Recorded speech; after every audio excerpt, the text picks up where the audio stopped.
vavy ny mandrafitra ny toetry ny andro eto Madagasikara amin'izao fotoana izao dia ny taliona ny mousson amin'ny tapany avaratra fa ny tsioka miovaova kosa ny amin'ny faritra sisa.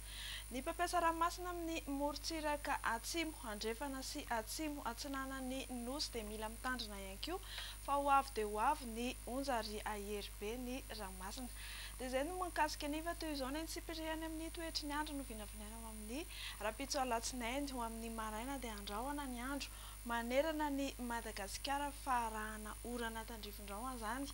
Ny aty amin'ny faritra Sofia ary arahana orana malefaka kosa manomboka faritra atsinanana vadivavy-fitovinany ary ny faritra atsimo atsinanana.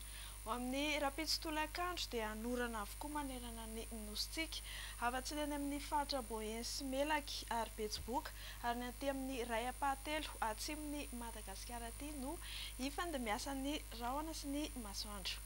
Tsy dia misy fihetsehany firy kosa ny maripana no tombatombanana ao amin'ny rapitso tontolo andro. Ny ambany indrindra izao 12 degré celsius hitantsika aty amin'ny faritra Vakinakaratra aty, ny ambony indrindra dia 4 degré celsius ho anareo any amin'ny faritanin'ny Toliarany.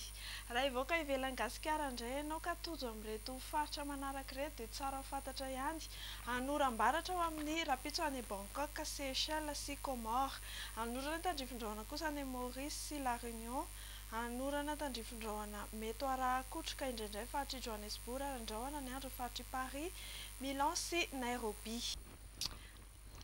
Hiposaka amin'ny 10 ora mahery 3 minitra ny masoandrontsika ao amin'ny rapitso maraina ary lentika amin'ny 1 ora mahery 7 minitra dia mametraka ny mandrapitafa vetivety ary tompoko lahy sy tompoko vavy.